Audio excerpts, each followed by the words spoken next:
I mean, we lost Matthew. We lost Dwight Mohammed Kwawi, and We lost Bobby? yeah, Dwight Mohammed Kwawi passed away When? on Sunday. We lost Bobby, one of the former light heavyweight and cruiserweight champions of the world. Oh yeah, man. He was 70 what, one? 72. 75. Wow, one of the great. He was in Camden. He was in South Jersey when he blew. Yeah, Camden, New Jersey. He had the CTE. He had the traumatic brain injury. He was dealing with that for 5 years, and he passed away. Very, very sad, brother. Very sad. Well, when you lose two of the greats, I mean, Alabama. Let's go to Alabama first. Don Alabama, 94 years old, a legend in boxing, a legend around the globe, one of the greatest matchmakers in history. I was great because Don Alabama taught me. And he gave me the phone number to all the gyms on the East Coast and South. I don't be what I am. I don't be a legend, a Hall of Famer in 3 states in the Ring magazine had it not been for the shooting of the late Don Alabama. I'm from the corner of Philadelphia, New York. I give the credit where it's due. It all started with Alabama. I remember when Alabama had the Tuesday night fight at the Tropicana Hotel and Casino when the casino first opened up in Atlantic City. Don had the deal with casino, him and Teddy Means, his partner.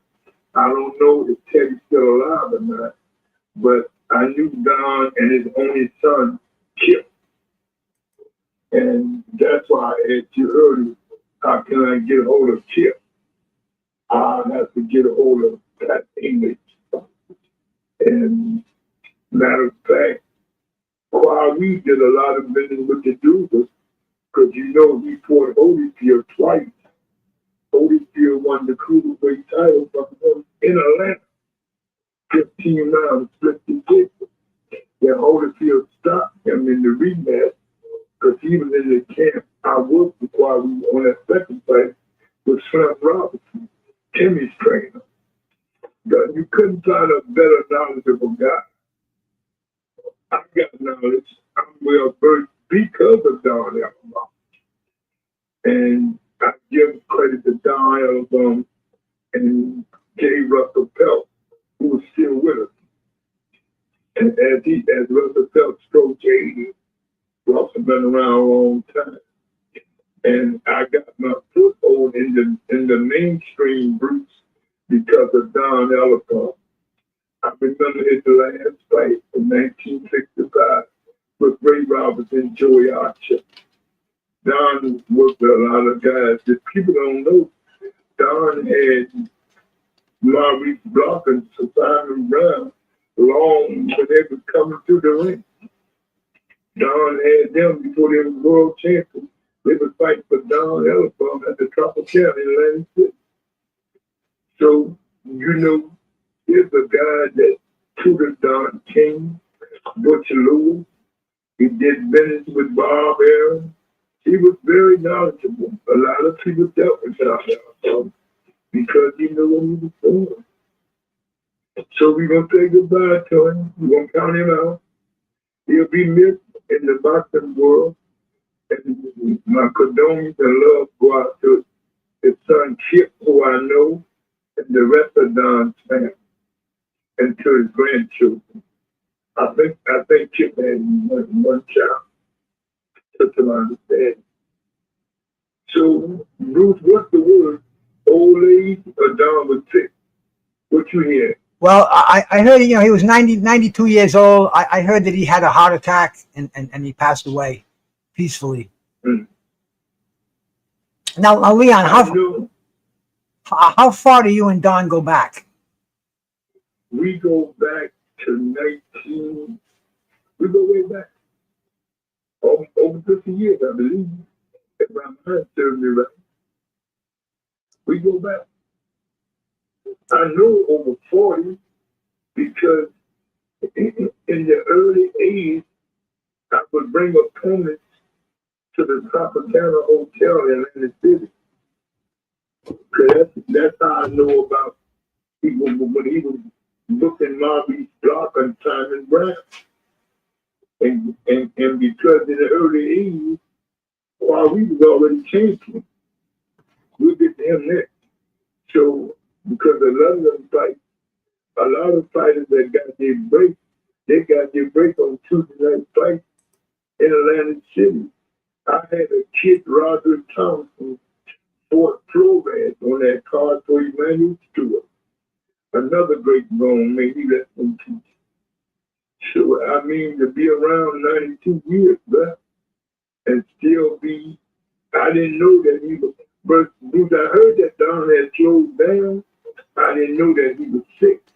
I had heard, but when they said, when I really got the word that he was fading away, was when I talked to Schwartz, he said he wasn't, him or his son wasn't at Eddie Folks' funeral. And I know him and Eddie Folks had a relationship. And because I know Eddie dressed a lot of his guys. Because I know when I got the word from Schwartz that him or Chip wasn't there and that his health was failing. And that was a few weeks ago that I got the word that his health had turned for the worse. But I didn't have no number on Chip. And I didn't know how to get hold of Russell. All I know is Russell down in Florida. I called the office number, Russell's office in Philly. It just ring. So I found word to Russell, didn't get no return. But what's the word? He just faded away? Yeah, I mean, in his 90s, I guess, hey, Leon, everybody's going to fade away. We're only here temporarily. You know that, my brother. Yeah, temporarily. Yeah. Now, Leon, I heard that Don was a jack of all trades. If a fighter didn't show up on his card, he'd put the trunks on and get in the ring. Is that true? That's what they say, Bruce. I never seen him do it. That's what they say. I never seen him do it. I've seen him bring fighters in on a 3 or 4 hour notice. If the show was in Atlantic City or Pennsylvania, and he could get a guy, and I've seen him bring in fighters at 2 or 3 hour notice. I've seen that. But for him himself, I've never seen it. But for calling a guy, giving the guy extra $1,000, yes, I've seen him do that. Because he did it with me a couple times. I had a couple guys in the gym that was ready, that was looking for something. I would call and I said, listen, I can get you the extra money. You want to take a fight on a short notice? They would say, how short? I said, 6-7 hours. They said, yeah, I'm in the gym. I'm ready. I don't know if I'm going to win or not, but I'm ready. And a couple times I got a couple upsets. Because the guys was in the gym. These guys was in Maryland. One guy, he worked at the airport in North Carolina. He said, there's a fight, leaving to Atlantic City in 2 hours. I'll be on that flight. I ain't got time to go home and get my trunk and them. Y'all help on said, Leon, I'll send a guy around the corner in Atlantic City and get the kid some trunk. I'll give him some all white trunk. Yeah, I've seen him do that, Bruce. I can testify to that because he did it with a couple of my guys. But for himself, I've never seen it. But bringing guys on short notice that was in the gym 6-7 hours before the fight, I've seen him do that. And he did it with me a couple of times. With James Lyons, who's still living, and Roger Thompson out of South Carolina. He was able to get on a plane that morning and be in Atlantic City that night before the kid named Flores, who was the Emmanuel Stewart fighter. So, Bruce, he was a jack of all trades, man. He could make it happen. I mean, all them guys from DC and Maryland that became champion in the 80s, it was because of Don Alabama. They had exposure. When they got to the big fight, people know who they was because they fought 5 or 6 times on Don Alabama USA show. That's when USA Boxing, USA Today was doing boxing. And Don Alabama had that network with Brandon Jenkins, who worked at the top rank now, who was executive top rank. So Alabama's well known and well loved and well hated. But he got it done too. I can't say no more good or bad about Alabama. He had his ups and downs like we all do. But he was a matchmaker promoter that come from the heavens. He knew what he was doing. He put Don on the map. He put Don with Lou Talquini, who was the man for the closed circuit when closed circuit was popular. Don Elbaum put us in. Now, Don Elbaum, he was involved in that hospital charity when Muhammad Ali came back and did an exhibition. Wasn't that Don King's first foray into boxing? Thanks to Don Elbaum, because I knew about boxing. I knew more than Don King, but I didn't have the connection to put the card together. But Don, I could have got Ali, and with Lord Price, and he knew that I was in the camp with Ali, but Lord closed the call, introduced Don to Ali, and then Blackie Canero, who was managing Ernie Shaver, put Don with Ernie and put Don with Don Elbaum. And Elbaum put the show together, the charity show, and we went from there. Damn. Elbaum started it all. Damn, Leon, this is fucking boxing history you're spitting right now, brother. It don't get no better. It don't fucking get no better, man. Don Elbaum was the great.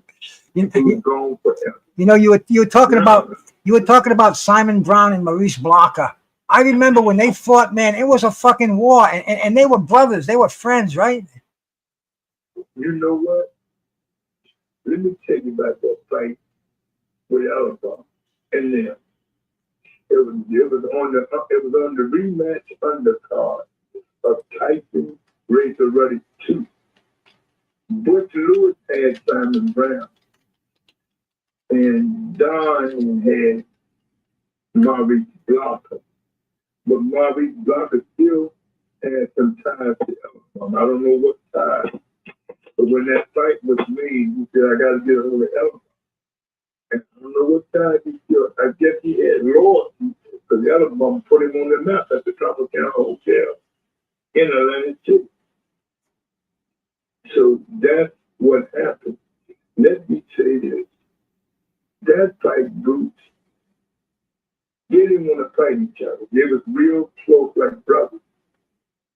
But the two wives got involved. So listen, it's about the money. We got children, both of us. The wives got together and they made them fight each other. The wives called Butch and said, if you can make it happen, Maurice gonna take it. Maurice didn't want it. His wife called Butch and said, he's gonna get this $1.5 million for our children.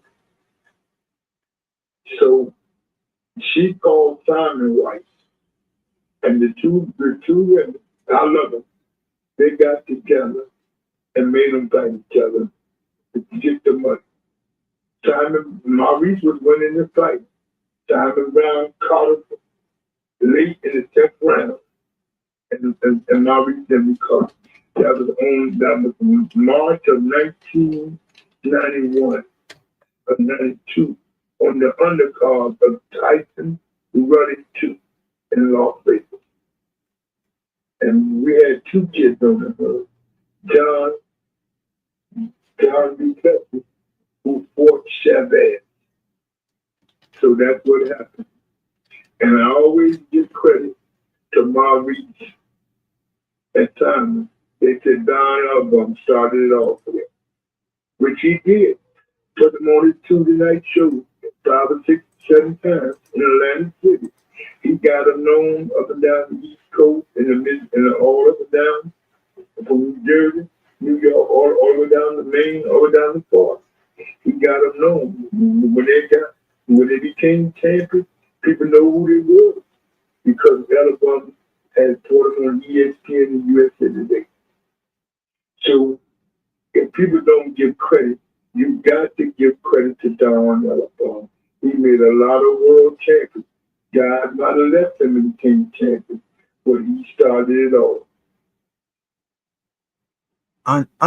Fucking unbelievable, Leon.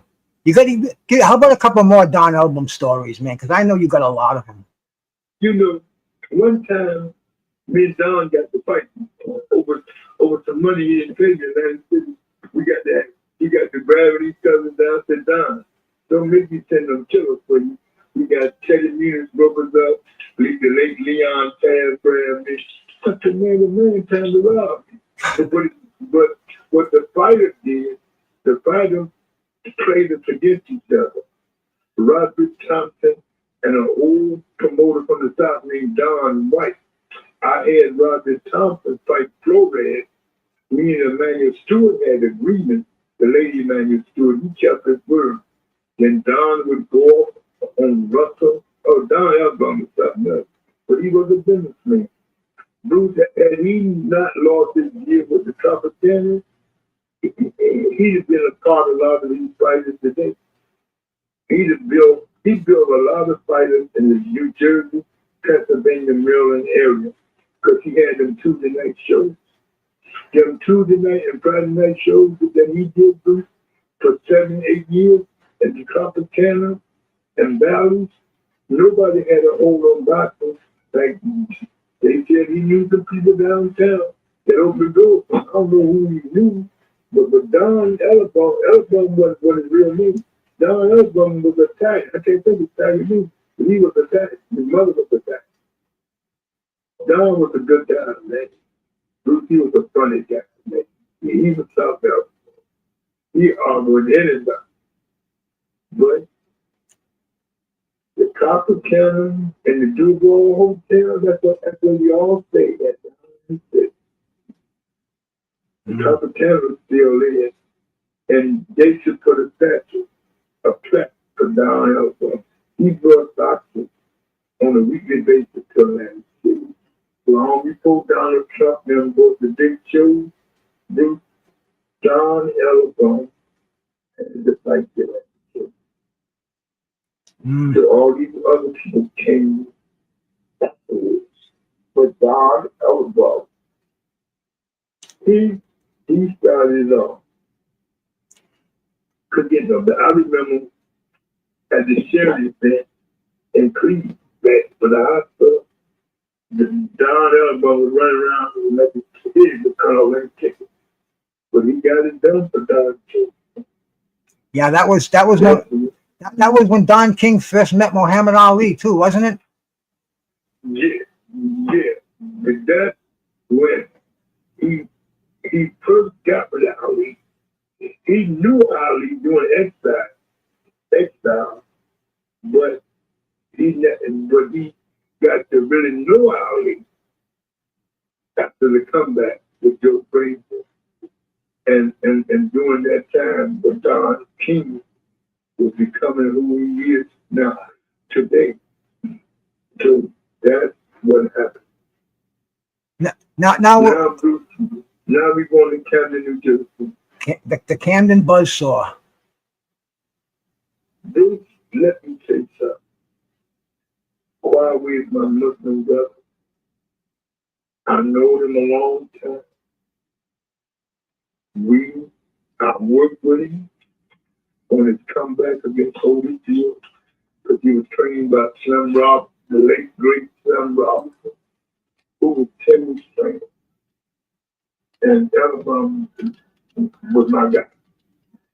And Huawei, he fought from early in his career a couple times. I never forget the controversy, and I'm going to bring this up. People may say it's not time for me to bring it up, but when you tell a story about a guy, you got to tell it all. I remember He was in camp in Michael Spring. We was fighting up in Canada, Birchfield, Barhart, who was with Eddie Mustafa, got us a deal from Michael Spring up in Canada. And Kwame was in camp. So Kwame was going crazy because we didn't know he had got the call that his brother killed his father. So Whoa. Go back a second. What was that? What was that again? we was in camp. Kwame got the call that his brother killed his father. Kwawe's brother killed his father? Killed their father. Wow. Wow. He went off in the camp throwing his spit bucket. So Butch said, go home and handle your business. So Butch sent him home. And then when we came back to camp, he was in camp with us in Vegas when we fought Larry Holmes. He was in the camp, with us. And him and Michael became friends after their fight, March of '83, the war at the show.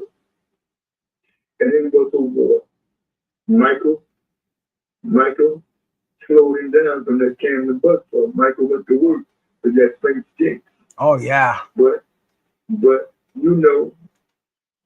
it's sad that we lost two boxing greats within a couple of days, within a day or so of each other. Or we're going to be missed. Two-time former champion of the world. He beat a great, and then Matthew Syed Muhammad, the late light heavyweight champion of the world. What a great fighter they all was at that era. When you talk about Kwame, he was in a era with all the great light heavyweights. Matthew Syed Muhammad, Eddie Mustafa, Michael Spring, Marvin Johnson, Yossi Lopez, John Conte, and Bruce. He was in the era, light heavyweight era full of killers. And the kid in prison, James Scott, was in that era.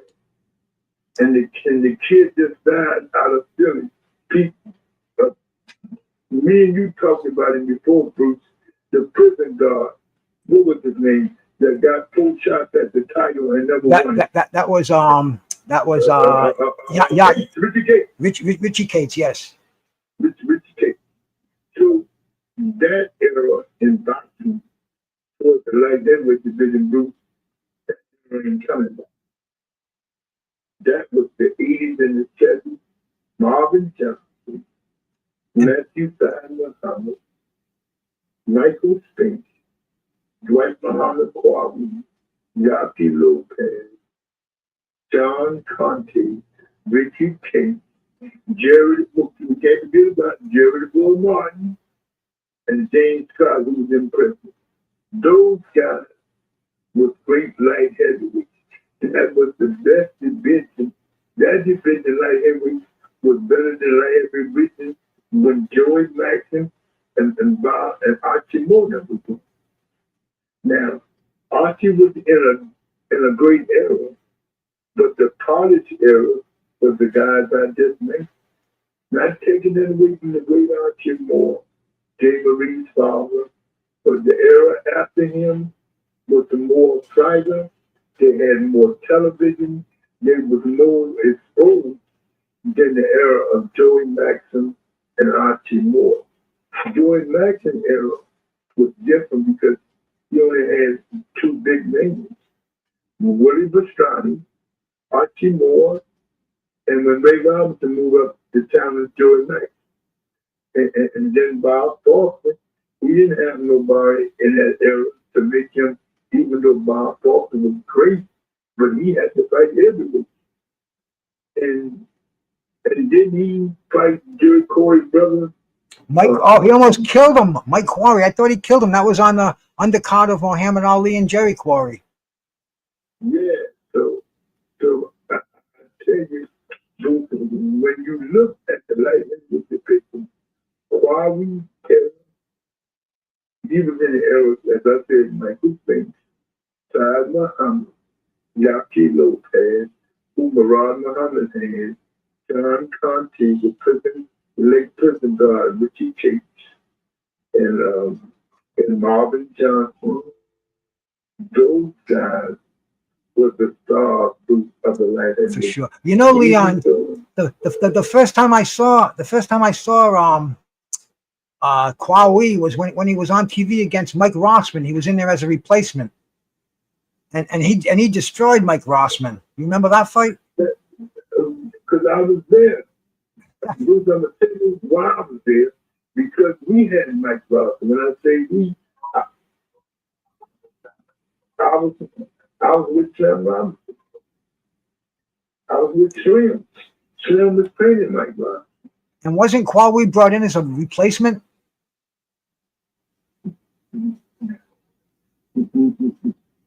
Because he was. I'm trying to, yes. Yes, he was 13-1-1.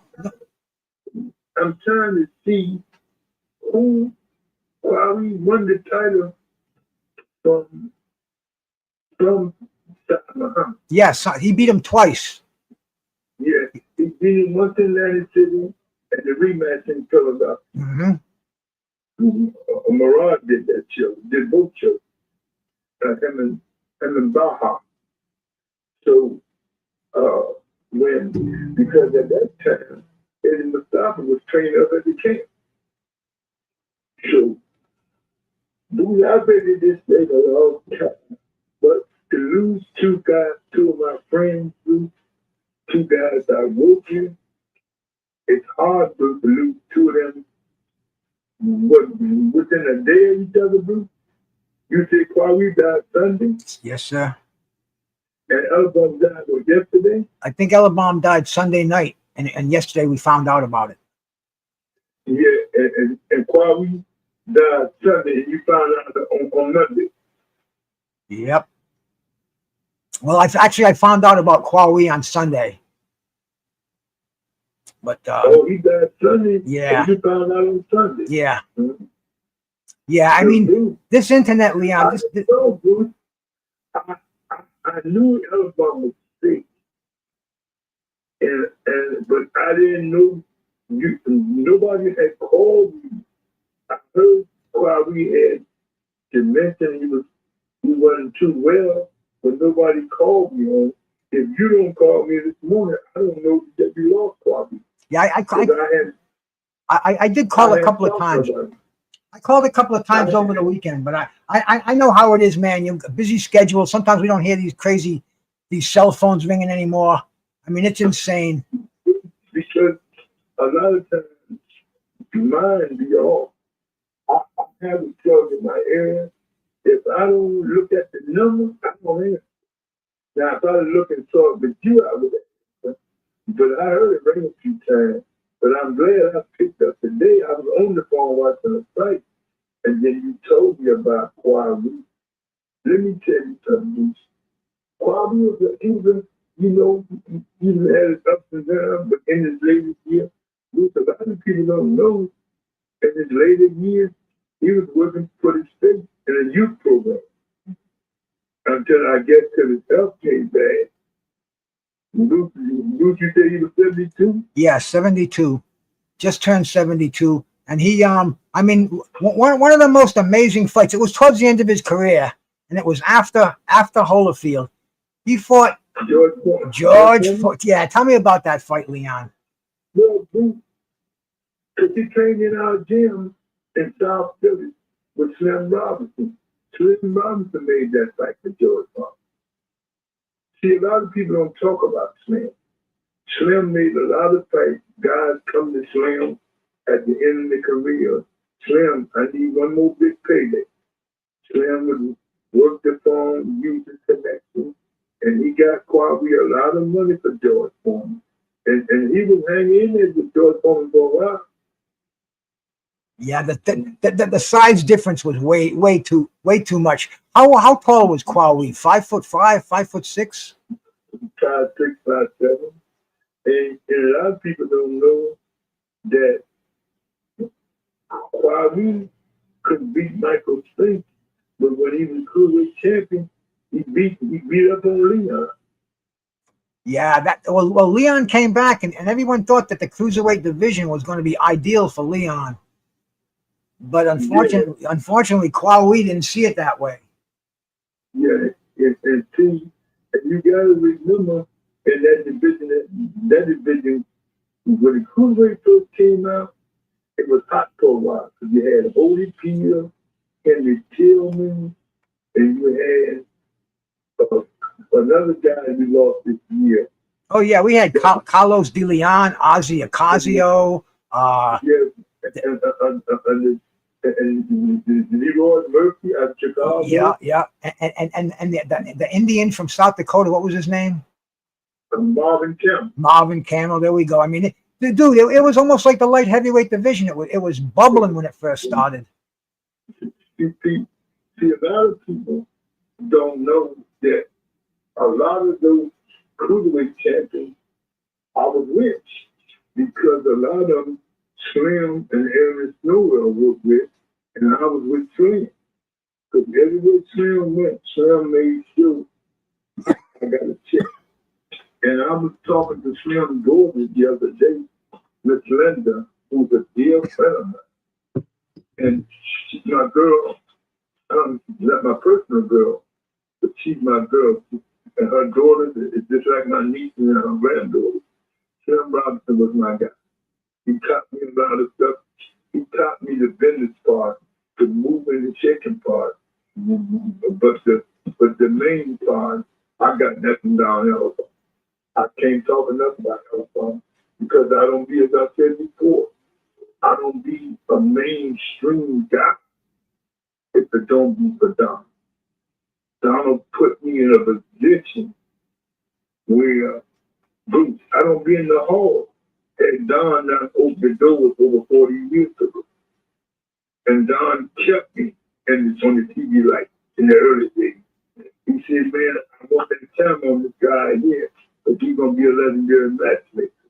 And all the early days of the ESPN in Atlantic City, Don Alabama made sure they interviewed me and talk about the days with Ali and everything. So I give credit to Don also. You know, he helped Kwame and all them guys. And Kwame first come home out of Broadway. Don Alabama put him on a couple shows. Because Don Alabama, he knew the people that had Kwame in Camden. So, you know, Kwame was a good fighter, man. And to be small as he was, he's a good guy. Oh, yeah. You know the fight would have been a good New Jersey fight. And light heavyweight and cruiserweight for Kwame, it would have been a major New Jersey fight. A North Jersey and South Jersey. But they never could make it. Bobby Chaz and Kwame. Oh. They never could make that fight. You know, I was thinking about that too the other day because I was thinking about Bobby. You know, how's Bobby doing? Have you spoken to him at all? You know, I haven't talked to Bobby. I talked to Schwartz. Schwartz said he some days good, some days from the chemo. He just, you know, it's give and take. That's what Schwartz said. The chemo, some days he's good from the chemo, some days he's not. That's what Schwartz told me. Now, I know that Prince Charles talked to him. I know that Prince Charles talked to him. And Prince called me and said that he don't sound good at all. I think it was one of the days he took the chemo booth. And that chemo wears you down, that chemotherapy. From my understanding, from having family members deal with. Yeah, the sad reality always slaps us in the face. You know, it's life. You know, Bruce, how's my brother The Tasmanian devil. Oh, Well, I could- the Tasmanian Devil just got elected into the Hall of Fame last month. You know, he's now amongst the immortals in the International Hall of Fame up in Canastota, New York. I wanted to go up there, but I couldn't make it. I saw him do his opening speech. He was the only guy who didn't pull a piece of paper out of his pocket. He just spoke for a half hour. I mean, he dropped the F-bomb. Vinny is Vinny. Vinny isn't going to change for anybody, man. You got to love the Paz. his father was my guy. Angelo. He called me Moose. Angelo said, Moose, you taking care of my son and my family? I said, I got you, my brother. And you walk up to me, put something in your shirt pocket. Have a good Italian dinner. I loved his father, man. He was my guy. What I didn't like, and I don't think his father liked, when Benny left the Dupers and went with Jimmy Jacobs, went with Bill Casey. And of course, he got the two Duran fight, and the two Duran win. He made a lot of money, but the Dupers got into the door. And when I was at the fight on Saturday, you know his kid got talent, but they forgot who fed them and his father, before his father had anyone. Talking about Fernando Bobby's kid. Oh. His kids can fight, but there's no loyalty. If your father don't have loyalty, I would expect for the kids to have no loyalty. Kathy Duber fed you. When your daddy couldn't feed you, she gave him a lot of money to come out there empty. The Duber signed him and made him filthy rich. But, you know, he take his 3 sons and signed the top rank. There's no loyalty, though. Yeah, there is God no. don't have no loyalty. In the old days of Mount Lansing, they did got their head cracked for being stupid. Wow. If You know, these days. I'm gonna say that. Elabum knew all them guys. All them guys I knew, Lansing, all them guys, he knew all them guys. They didn't bother him because Elabum was attacked. At least his mother was. And I think Kip's mother was attacked. Yeah. Hey, how were those fights at the Garden on Saturday night? Let's talk about those for a little bit. Bruce, it was packed. It was really packed. Because you know the next day was the Dominican, they had the Dominican Parade Day in the Bronx and all that. But it was packed. You know, Choo is a fight of 2 or 3 away from greatness. He just needs a guy to take him to the next level. To the next level. And who would that be today? Bruce, I don't even know what weight Choo is. Featherweight. Bruce, I don't know no featherweight. Just Duma Nelson, Shabazz, and all of those guys. I hear you. I hear you, man. I don't even know. I ain't followed that you did this. Bruce, since the late 70s, early 80s, when Duma Nelson came on the scene in the 80s and fought with Salvador Sanchez, the night and Madison Square Garden, but go to the ring, got his second, third title by stopping Davey Moore. Duran's 32nd birthday. Yeah, he stopped Davey Moore, and that was his third title. I remember when he beat Ken Buchanan for his first time.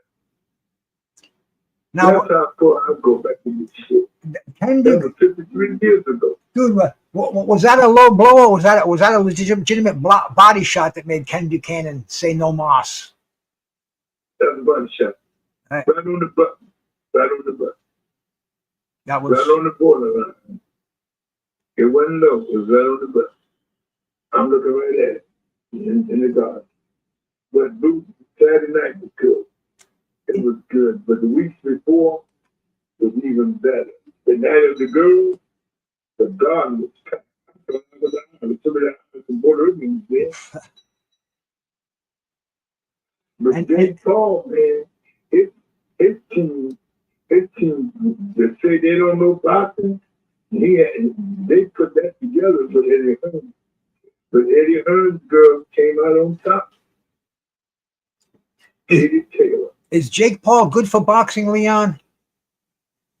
He's good for boxing if he stay where he is and have someone to teach the people that he got around him.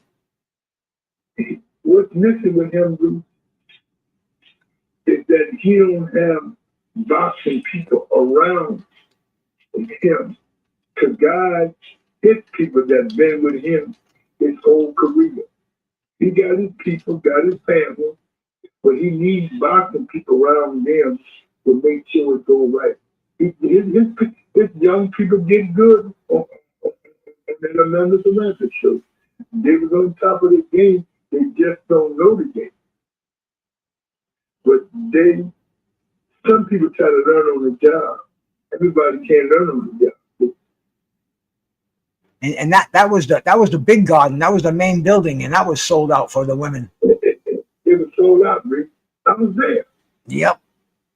That was. And I was in Queens the next day. It was sold out. I've been in this game a long time, dude, 60 years. I paid my dues, bro. Didn't nobody give me that, and I paid my dues. You're still. Like, Bruce, did you get to see the ring 25 with George Foreman on it? No, I didn't. You got to pull it up. I'm on page 92 and 93 in Ring Magazine. Oh yeah, no, I in fact I have the article right up on the headline right now. The face of boxing is Leon Muhammad. Yeah, I paid my dues, brother. Didn't nobody give me that in boxing. I paid my dues. And you did that story with Thomas Hauser too. Eh? Thomas Hauser's a legend. Dude, he's one of the legendary writers. Tommy tell it like it is. You see Bruce Trevor, all these guys today that wasn't around when I started, when he was born, gave me my just due. Russell Cup gave me my just due.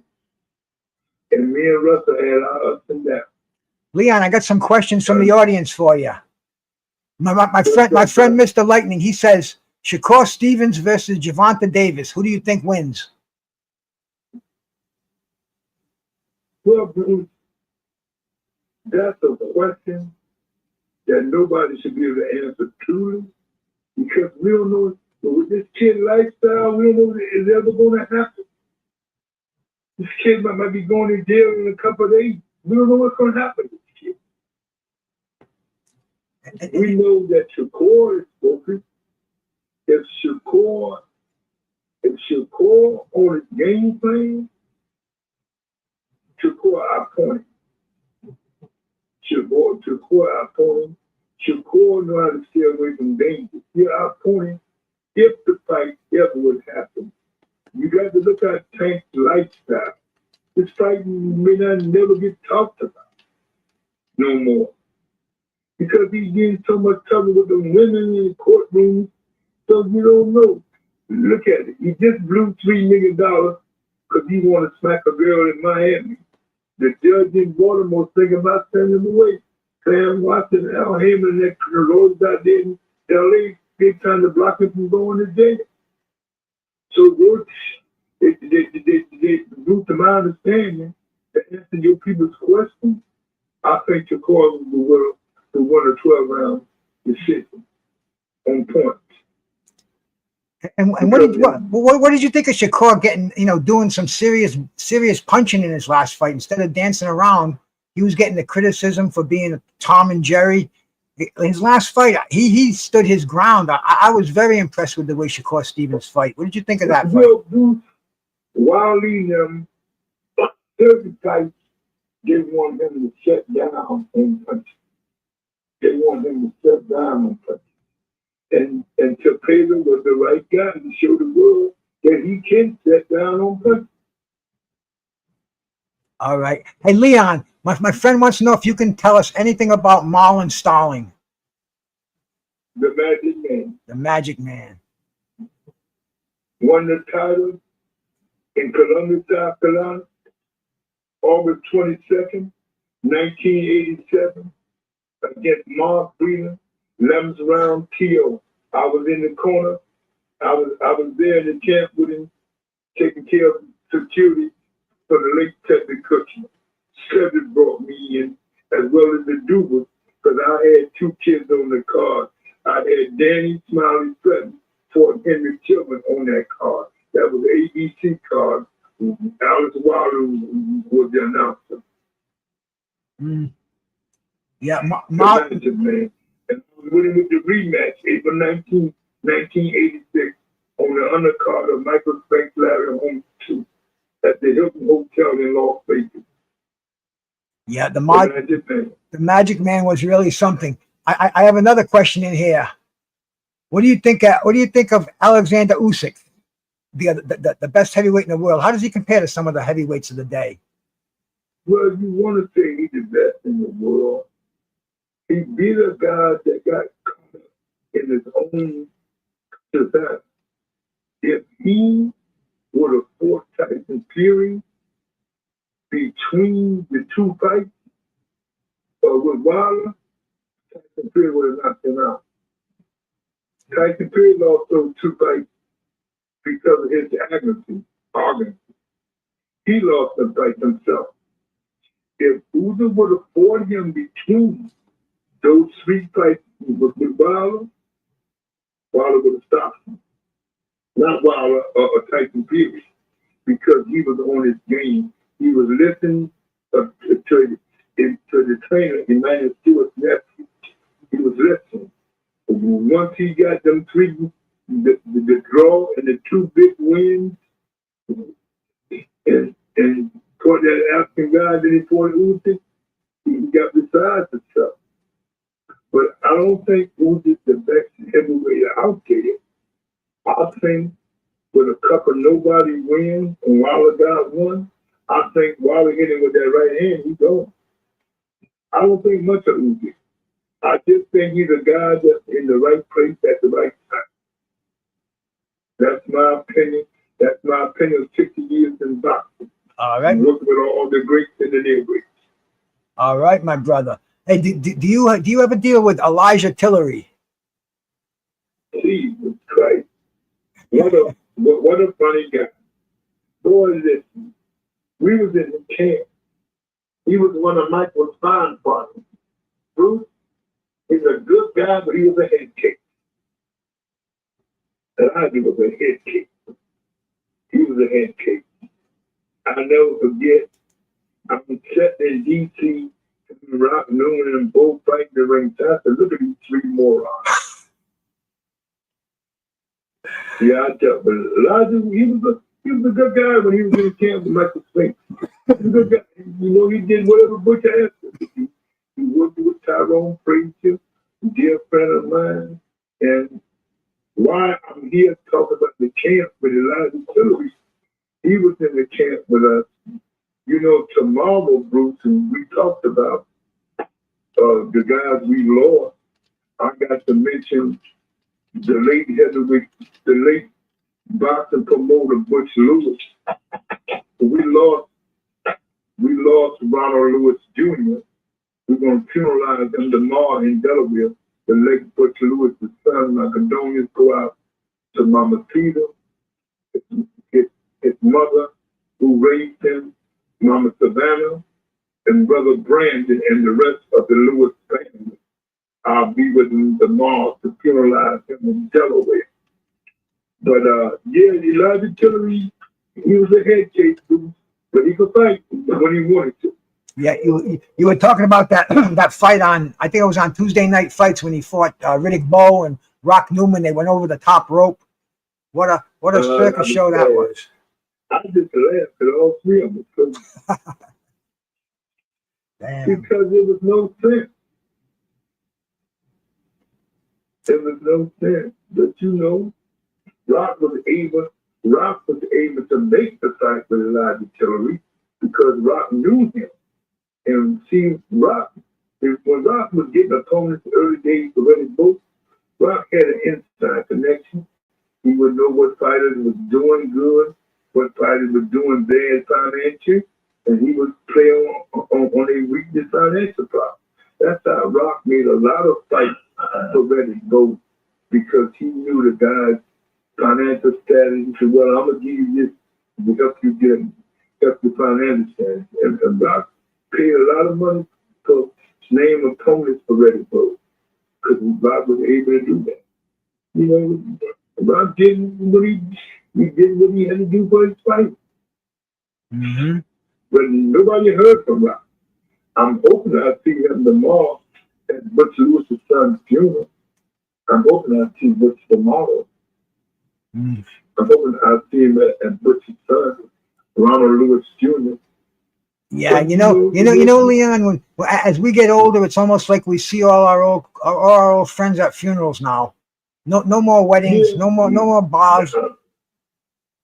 It's like a homecoming. It's sad, but it's reality. It's reality, brother. Hey, let's get out of the past. Let's jump in the future for a second.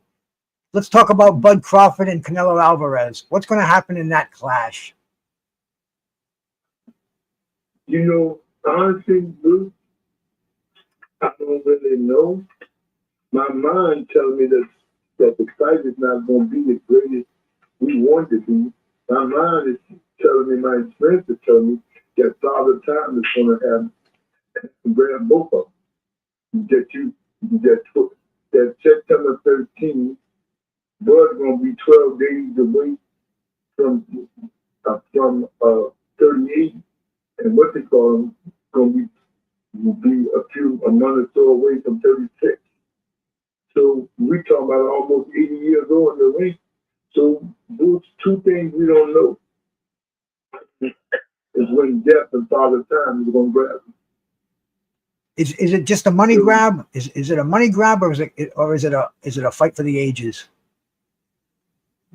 It could be, but you got to look at the particulars. You got two guys that's damn near 40. Nobody knows when Father Time's going to grab him. Canelo been the busier fighter. Crawford has the wisdom and the know-how for changing his body and rally with an addition of 14 pounds. See, people saying, let me explain to your fans so they'll know. Everybody can't do what Ray Leonard, Duran, and Tommy Hearns did. Everybody can't do that. You see, Marvin Hagler never moved from 160. He didn't know whether he could do well at 68 or 75. That's why Marvin told me, he said, Big Leon, I would never fight to fight at 75. I wouldn't even fight because Charles Lee came down to 68. I'm not a 68 or 75 pounder. I'm less than 60.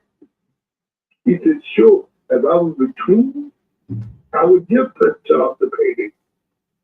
Hoping I can win it like every time, like Robinson did long before me.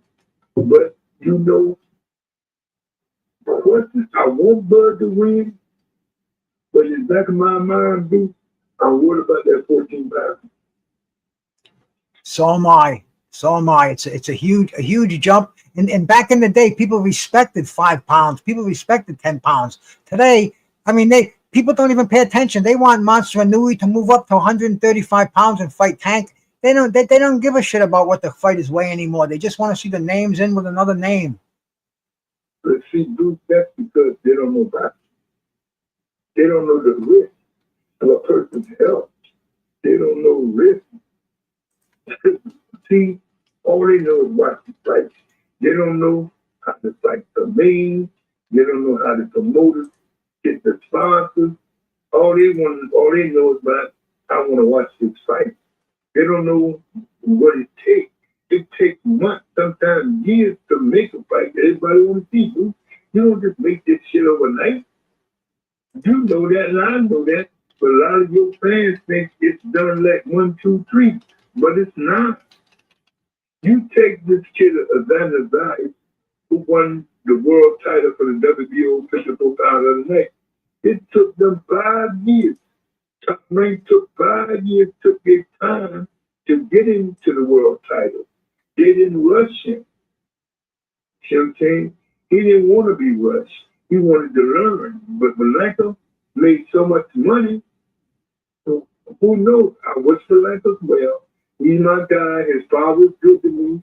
And his director of boxing, Andrew from the Hotel Daily. Some guys are good to me. But sometimes you got to go back to the drawing board, Bruce. What happened to Balaka and Queen? Who knows whether he underestimated the kid he fought? Who knows whether he's ready? He looked like he was ready, but who knows? All the greatness lost. Like I told Andrew, we all said that Malenko lost. I'm sad because I'm with him, his father, and I'm with Pablo. But these things happen. All the great lost. Ali lost, Ray Robinson, Ray Leonard, Tommy, Duran, Marvin, all the great. So he had to get a loss. That's life. You're all going to lose. And Larry said, you're all going to lose one way or another. Mm. Speaking of Larry, I heard Larry been sick. Yeah, I've heard You this heard too. him? I read it. I haven't heard anything solid on it, but I understand he's got diabetes, and Yeah. I heard he was taking insulin a couple times a day. You know, I haven't talked to nobody connected to Larry's family, and I haven't had a chance to walk to the bar in Easton because I've been so busy trying to do other things, you know, doing events, interviews. Barbershop Fred got me crazy. I was surprised you came online that day, Bruce. yeah, I was just trolling around the internet, and I saw the great Leon Mohammed talking to Fred Barbershop Conversations.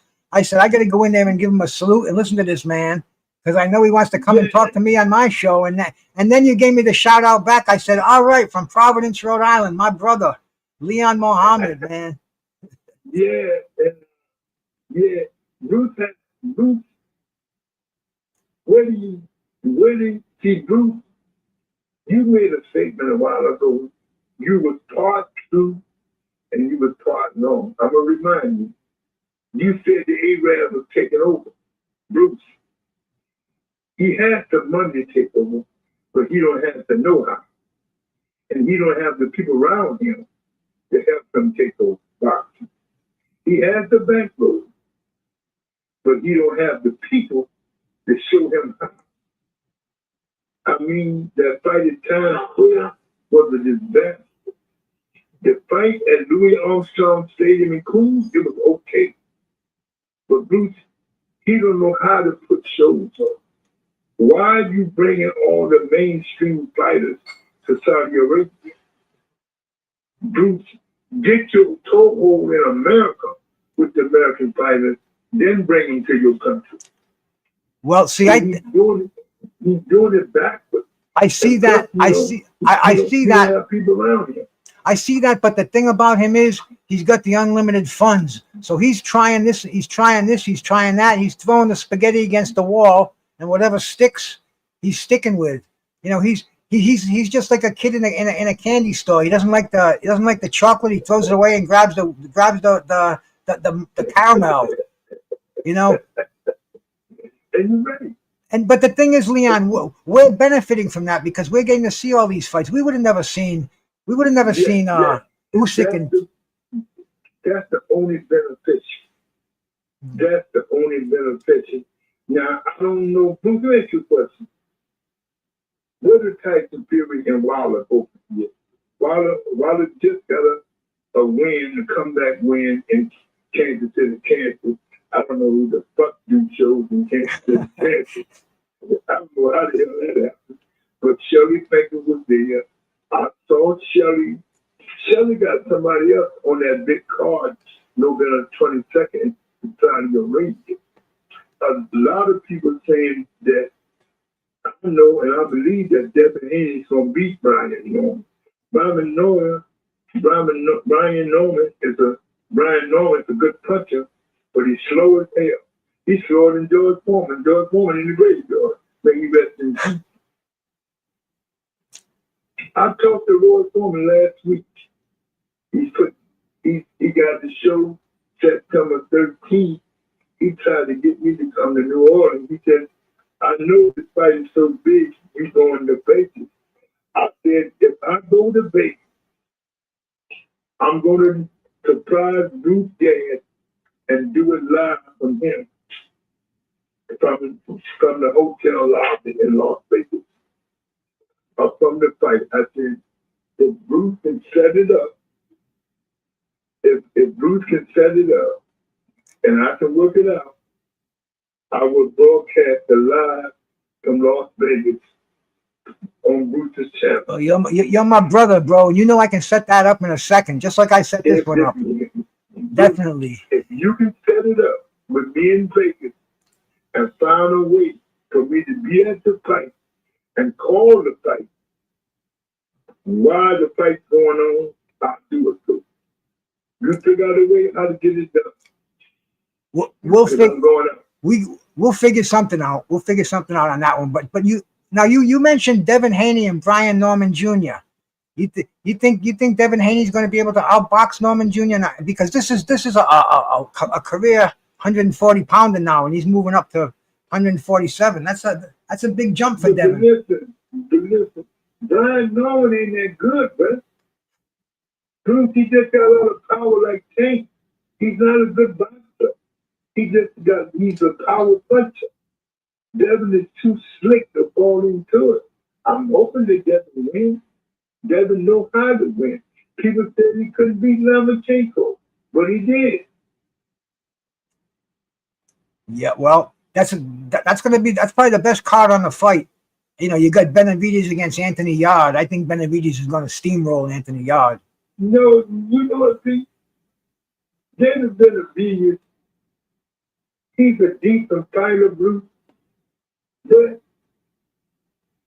he don't sell tickets. And he needs Canelo bad. He needs Canelo bad, man. He gonna keep eating here and there, but he's not gonna get that banquet like Belanga did. Belanga, Eddie Hearn, was able to cut a deal and put him in with Canelo. So you know that Belanga is doing his own thing, man. David Benavidez, I just don't know if his people, PBC, can get him a money fight. Well, he's got that big money fight with Turkey Al-Sheikh in November. So that's I have no idea what they're making. It's none of my business. But I know that the Turkey's giving these guys life-changing money, and it's almost like there's no incentive to fight. No, but they ain't getting much as we think he get. He's getting a decent amount. He's getting a payday. Yeah, but Leon, do you know how much Usyk got the other night for fighting Daniel Dubois? He got $130 million. No, Bruce. No way in the world he got that. No way. Bruce, they say that to the press. But Bruce, one thing about me coming out the streets, I don't believe nothing. I just see the check and I just see the deposit. So you can put anything on the paper what you give to somebody, but if we don't see the real check and the deposit, so we don't know if it's true or not.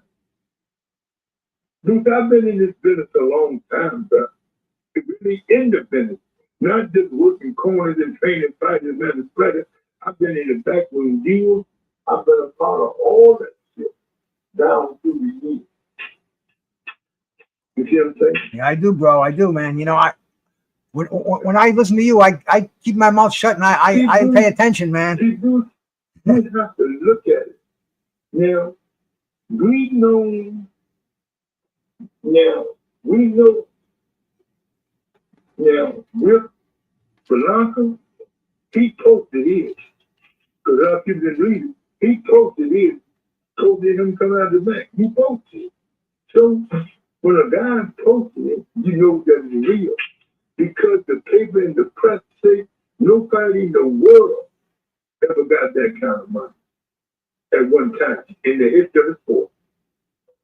Now, he might have got it, boo. Somebody going to get it on so many fights, but not for one fight.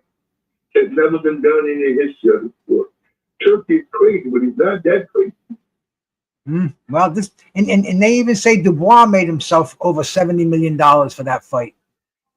Bruce, no fight in history got no two fighters got over 200 million for one fight.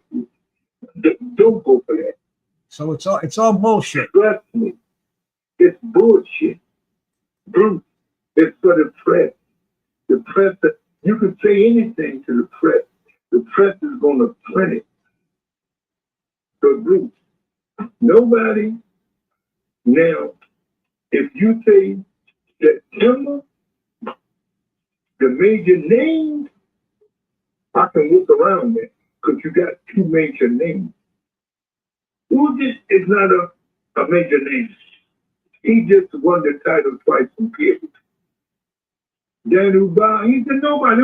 Who won't give him 70 million? I'm just telling you what I heard. Bruce, I know you heard that because I heard it. Well, but I know boxing. I know that. Yeah, but boxing back in the day and boxing today are two different sports. Bruce, nobody today, no two fighters is going to split 70 million in 36 minutes, Bruce. Don't go for that. Okay. This guy is crazy, but he's not going to give away 200 million for 36 million. If they said he spent a 50 million on the whole card, I could have went for that. But to give 200 and something million between two fighters for 36 minutes, Bruce, that's not nothing. That guy ain't that stupid. Well, I don't know. I can't say anything. All I know is the money is. It seems like the money's unlimited. You know what the press is telling you. You know you can't always believe what you read or what you hear. Okay, well, all right, bro. Hey, listen, I got another question from the audience here. We're gonna have to step back in the time machine again, Leon. He wants to know if you can tell us any stories on Terry Norris or Sugar Ray Leonard. Terry Norris, he got knocked out by he beat Sugar Ray Leonard. Before Sugar Ray came back and became great again. And Terry Norris got knocked out by Julian Jackson. That's all I can tell you. He beat Ray. Then he went downhill. He beat Melvin Taylor. After Melvin came off a tough fight, Dumas rushed him, put him in with Terry Norris, who beat Melvin Taylor. Then he got knocked out by Julian Jackson. He took a title though. He knocked out John the Beast Mugabe in one round. Yeah, Bruce. All that was good. He beat a faded guys that got beat up by Marlon. That's true. That's true. He guy that got lucky. Became the 54-pound world champion. Yeah, all that is good. But you know, you're only good as your last fight. And he got knocked dead by Terry Norris, by Julian Jackson. That's true, bro. People don't count the good wins. People count the knockout. So, yeah, Terry Norris was a decent fighter, not a great fighter, but a decent fighter. He was champ of the world. He can tell his children and grandchildren, I was champ of the world. That's good for his household. But you go to all these fights, listen to all these broadcasters, ain't nobody, when the WWE division talk about it at the fight, ain't nobody talk about Terry Norris. However you hear his name, you and your fans, only one that I know brought up his name in the last 4 or 5 years. Nobody talks about him, dude. But what is there to talk about? People remember the knockout. People don't remember for him beating a faded down the beast Mugabe, going downhill with Leonard. Yep. You know, it's funny. It's funny. We say a faded John the Beast Mugabe. That was one fight away from Hagler, and people were talking that they wanted to see a Hagler rematch, which nobody wanted to see. But no, you're right. He definitely, you know, he was in the right place at the right time for a lot of those fights. But he was definitely he was definitely a warrior, Hall of Fame worthy. Wait, I got another question from the audience here. They want to know your thoughts on the new no running rule that Turkey's trying to implement. We talked about that a little while ago. He wants the fighters to get in the pocket like Shakur did. What do you think about that? You think fighters should change their style to please the promoters? Well, that's not going to happen. These young fighters ain't doing that shit. Man. These fighters are like holes. Whoever giving them the best payday, they going to make. We ain't paying this guy no change. You don't deal with this guy because he's getting good payday.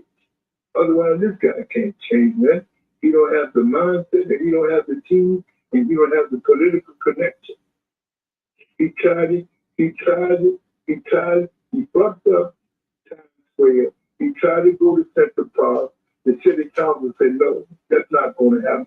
We gave you a chance in Times Square, and you blew it, and you screwed the people by blocking off everything. So then he tried to go. He couldn't get Central Park, so he had to go to Louis Armstrong Stadium early this month. So, you know, that's how it goes. Yeah, he kind of tries to bring the sideshow element into boxing, where, you know, we really don't need those sideshows. We want to see the best in the ring, and you know, without the bells and whistles all blowing around it. One more question. Do you know Obakar? Anything you can tell us about Obakar? No, I don't. All I know, he was with Manuel Stewart, and he fought. I was there the night he fought there from Brown. I don't know too much about him because I really did business with Tommy with Emmanuel Stewart. I did a lot of business with Emmanuel, but I would talk to Emmanuel from time to time. We put some things together, but Obakar, I only know about when he fought Livingston Brown. Mm-hmm. I don't know too much about Obakar.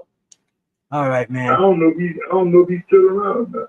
I know more about Milton McCoy and Herman Kente, the early guys of Emmanuel Stewart. And I don't know too much about this guy yet. Mm-hmm. Gerald McCullough, I know little about him, but I don't concern myself with him because of his crazy sister Lisa. I got respect for her as a black woman, but she thinks everybody should help her take care of her brother. So, because she cursed me and Timmy out. So I don't know too much about him. I know more about him than I do about Obakar. So that to your thing, I don't know very little about Obakar. You know, I never had no opponents for him. Emmanuel never called me to get no opponents for Obakar in early his career. You know, but I didn't know about the fight with Livingston Brown because I helped make that fight.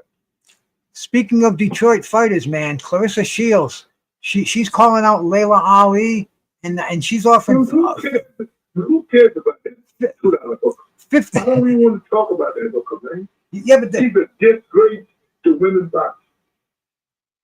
Do you think? I don't care about the 2 Olympics. I don't care about the title. She's not conducting herself as a woman like all them girls did 2 weeks ago at Madison Square Garden. Those are real women. They conduct themselves as women. They had their husband or their spouse with them. She's going with run around with a married man or a rapper. Who the hell you want to talk about her? As far as I'm concerned, she's a $2 hooker and a flat foot hustler. She's hustling the people, calling out Layla. Layla's going to stay home. I hope Veronica, her mother, makes her sit home with her 2 teenage children and her good husband, the former football player, Brother Conway. She don't need that. She's filthy rich already. Her husband is rich, a retired football player in the NFL. What do you need Clarissa Shields for? I know you're going to talk about legacy. Fuck legacy. She don't need that. Stay home, sister. Stay home. Don't disgrace your father's name.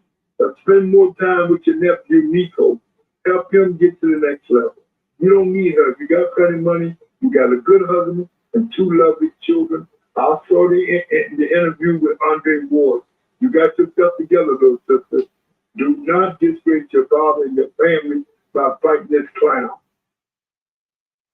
That's my take on it. Man, solid.